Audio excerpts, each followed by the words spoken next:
مضل له ومن يضلل فلا هادي له وأشهد أن لا إله إلا الله وحده لا شريك له وأشهد أن محمدا عبده ورسوله أما بعد فقال الله تعالى في القرآن المجيد أعوذ بالله من الشيطان الرجيم بسم الله الرحمن الرحيم لن ينال الله لحومها ولا دماؤها ولكن يناله التقوى منكم.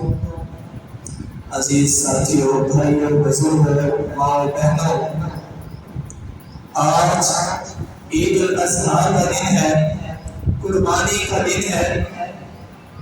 ہر بندہ خوشی کے عالم میں ہے، مسرت کے عالم میں ہے۔ نئے کپڑے پہن کے اللہ کے گھر کے اندر حاضری دی ہے ہم لوگوں نے، قربانی کی تیاریاں ہیں۔ اللہ تعالیٰ قرآن مجید کے اندر ارشاد فرماتے ہیں لَن يَنَالَ اللَّهَ لُحُومُهَا وَلَا دِمَاؤُهَا وَلَكِنْ يَنَالُهُ التَّقْوَىٰ مِنكُمْ۔ اللہ تعالیٰ فرماتے ہیں کہ جو تم قربانیاں کرتے ہو لاکھوں کی خرچ کر کے، اللہ رب العزت کو اس کا ذرہ برابر فائدہ نہیں ہے۔ لَن يَنَالَ اللَّهَ لُحُومُهَا وَلَا دِمَاؤُهَا، نہ اللہ کو اس کا گوشت بولتے ہیں، نہ اللہ کو اس کا خون بولتے ہیں۔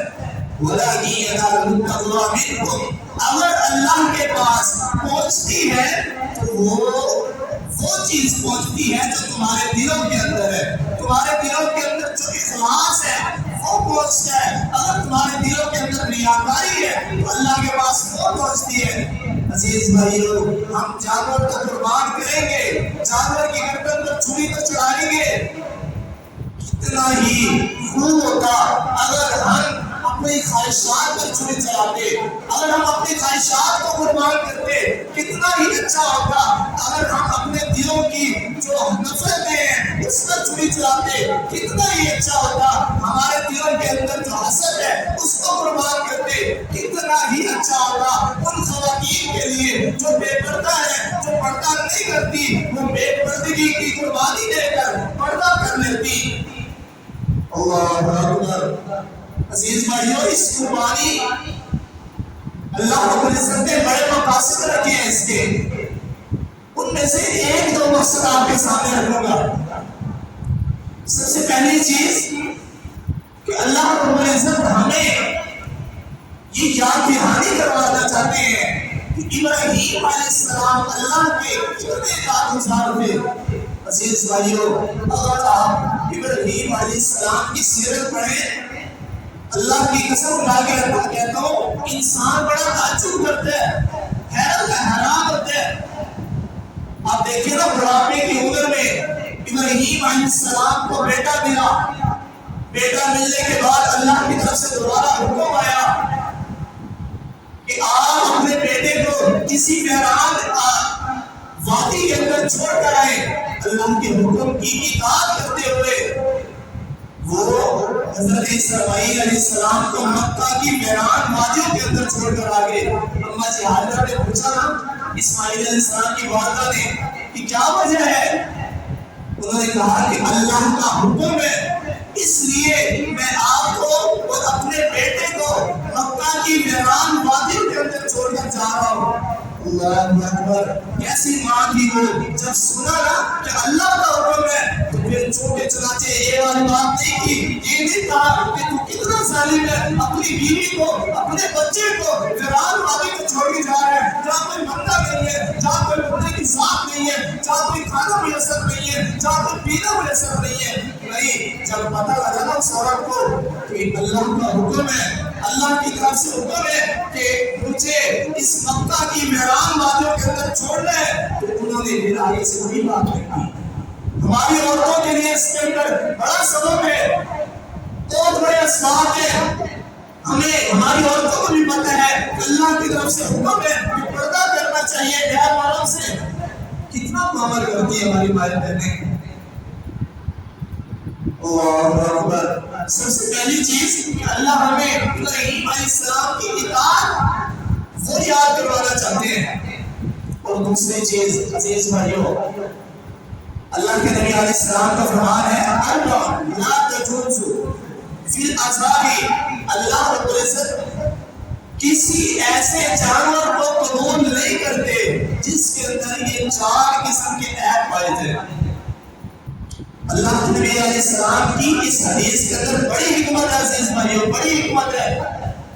سب سے پہلا ہے العورہ البین عورہ. اللہ کے نبی علیہ السلام فرماتے ہیں کہ ایسا جانور اللہ ہرگز قبول نہیں کرتے جس کا کانا پن واضح ہو، جو اندھا ہو جانور. عزیز بھائیوں، اس کے اندر بڑی حکمت ہے. اگر اللہ کسی ایسے جانور کو قبول نہیں کرتے نا، جو اندھا ہو، نابینا ہو، کانا ہو، جس کی آنکھ کے اندر عیب ہو، تو عزیز بھائیوں اللہ تعالیٰ کسی ایسے انسان کو بھی قبول نہیں کریں گے جس کی آنکھ جو ہے عیب والی ہو، جس کی آنکھ فحاشی کو دیکھتی ہو، جس کی آنکھ برائی کو دیکھتی ہو. اگر ہماری آنکھیں عیب والی ہیں تو اللہ رب العزت اگر جانور قربان، جو ہماری قربانی ہے، جانور اگر کسی آنکھوں والے جس آنکھ کے اندر عیب ہے، اگر اللہ اس قربانی کو قبول نہیں کرتے تو ایسے انسان کو بھی اللہ قبول نہیں کریں گے جس کی آنکھ کے اندر عیب ہے. دوسرا المریض البین مرضہ. ایسا جانور جس کا مرض بالکل واضح ہو، جو بالکل مریض ہو، ایسا جانور بھی اللہ قبول نہیں کرتے. اگر ہم اس کو انسان پر دیکھیں تو انسان اگر کوئی بندہ دینی بیماریوں میں مبتلا ہے، اگر ہمارے دلوں کے اندر حسد ہے، کینہ ہے، بغض ہے، نفرت ہے، ایک دوسرے کے خلاف بغاوتیں، تو عزیز بھائیو اللہ ایسے دل کو بھی قبول نہیں کریں گے جو دل ان بیماریوں سے مبتلا ہو. تیسرا ہے کہ جس جانور کو اللہ قبول نہیں کرتے الارجا البین سر ہوگا. ایسا لنگڑا جانور، ایسا لنگڑا جانور جس کا لنگڑا پن بالکل واضح ہو. اللہ اکبر. اگر ہم دیکھیں انسان کے لیے اس کے اندر کیا سبب ہے؟ لنگڑا پن مراد یہ ہے کہ سست چلنا. اگر انسان نمازوں کے اندر سست ہے، نمازوں کے اندر کاہلی کا شکار ہے، اللہ کے دین کے احکام میں سستی کرتا ہے، لنگڑا پن اختیار کرتا ہے، اللہ کی اطاعت میں لنگڑان کر چلتا ہے، تو عزیز بھائیوں اللہ پھر ایسے انسان کو جو نمازوں کے اندر سستی کرتا ہے، نمازوں کے اندر لنگڑا کر چلتا ہے، اللہ ایسے نمازوں کو بھی قبول نہیں کرے. الکثیرۃ التی لا تنفع. اور اللہ ایسا کمزور جانور بھی قبول نہیں کرتے جس کی کمزوری بالکل واضح ہو، جو بالکل لاغر جانور ہو، چلنے کے قابل نہ ہو. عزیز بھائیو اگر ہم دیکھیں انسان کے اندر اس کے لیے انسان کے لیے اس کے اندر کیا سبب ہے، تو ہمیں یہ سمجھ آتی ہے کہ اگر کوئی انسان ایسا ہے جس کا ایمان بڑا کمزور ہے، جس کا اسلام بڑا کمزور ہے، تھوڑی سی کوئی مشکل وقت آیا، تھوڑی سی کوئی پریشانی آئی، اللہ کی مقام شروع کر دی، اللہ سے انحراف کر دیا، اللہ کی بات نہیں مانی، حکم کو بستے کچھ ڈال دیا. اگر ہمارا ایمان ایسا ہے، اگر ہمارا اسلام ایسا ہے کہ ہم تھوڑی سی مشکل وقت آیا تو ہم اللہ کے علاوہ کسی اور کا رخ کر لیتے ہیں، عزیز بھائیو اللہ پھر ہمارا ایمان بھی ایسا کمزور قبول نہیں کرے. اور ایک حدیث کے اندر کانوں کے بارے میں بھی آتا ہے کہ جس جانور کے کان کے اندر ہے وہ اللہ ایسا جانور بھی قبول نہیں کرتے. اس کے اندر بھی انسان کے لیے سبب ہے. سبب کیا ہے کہ اگر انسان کے کان عیب والے ہیں، اگر وہ یہ عیب کی باتیں سنتے ہیں، برائی کی باتیں سنتے ہیں، بری باتیں سنتے ہیں، فحاشی کی باتیں سنتے ہیں، تو عزیز بھائیو پھر اللہ ان کانوں کی بات بھی نہ سنے گا. کل قیامت والے دن جسم کا ہر اعضاء بولے گا تو اللہ رب العزت ان کانوں کی بات بھی نہیں سنے گا.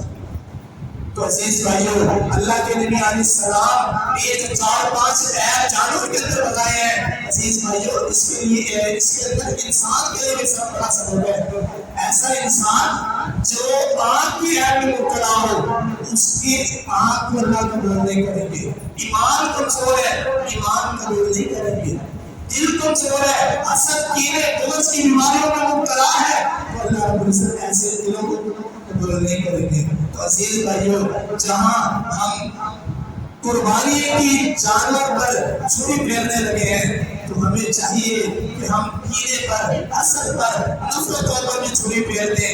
ہمارے درمیان جو بغاوتیں ہیں اس پر بھی چھری پھیر دیں. جو ہمارے اندر سستیاں ہیں اس پر بھی چھری پھیر دیں. جو ہم اللہ کی بغاوتیں کرتے ہیں اس کو بھی قربان کر دیں. اللہ کی فرما برداری کی طرف آ جائیں. اللہ رب العزت سے دعا ہے کہ اللہ رب العزت جو سنا اس پر عمل کرنے کی توفیق عطا فرمائے. الحمد لله الذي لم يتخذ ولدا ولم يكن له شريك في الملك ولم يكن له ولي من الذل وكبره تكبيرا. اللهم صل على محمد وعلى ال محمد كما صليت على ابراهيم وعلى ال ابراهيم انك حميد مجيد. اللهم بارك على محمد وعلى ال محمد كما باركت على ابراهيم وعلى ال ابراهيم انك حميد مجيد. ربنا اتنا في الدنيا حسنه وفي الاخره حسنه وقنا عذاب النار. ربنا ظلمنا انفسنا وان لم تغفر لنا وترحمنا لنكونن من الخاسرين. یا اللہ یا رحمان یا رحیم یا اللہ ہم تیرے اس گھر کے اندر نماز عید کے لیے حاضر ہوئے ہیں. یا اللہ ہماری نماز پڑھنا قبول و منظور فرما. یا اللہ ہمارے دلوں کے اندر جو نفرتیں ہیں ایک دوسرے کے خلاف حسد ہے کینہ ہے بغض ہے یا اللہ جیسے ہم اپنے قربانی کے جانور پر چھری پھیرتے ہیں یا اللہ ہمیں نفرت اور محبت کی چھری پھیرنے کی توفیق عطا فرما. یا اللہ ہمیں جو ہمارے دلوں کے اندر حسد ہے ان پر بھی چھری پھیرنے کی توفیق عطا فرما. ان کو بھی قربان کرنے کی توفیق عطا فرما. یا اللہ اگر کوئی میری مائیں بہنیں پردہ نہیں کرتی یا اللہ ان کو اپنی بے پردگی کو قربان کرنے کی توفیق عطا فرما. ان کو پردہ کرنے کی توفیق عطا فرما.